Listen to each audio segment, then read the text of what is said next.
Buenos dias. We are looking at how to say ice in Spanish. What is the translation in Spanish into Spanish of the word ice, as in an ice cube or ice in the North Pole? How do you pronounce this word? Hielo.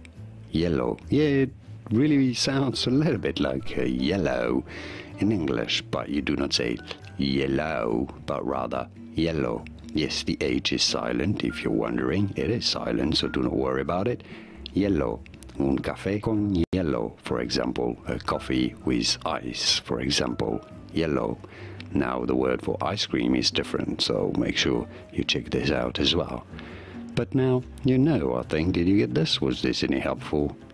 Well, let me know in the comments and by using the like button. Thanks for your support. More videos here on how to pronounce more interesting words and names from Spanish whose pronunciations aren't always obvious. I'll see you there to learn more. Thanks for watching. Gracias.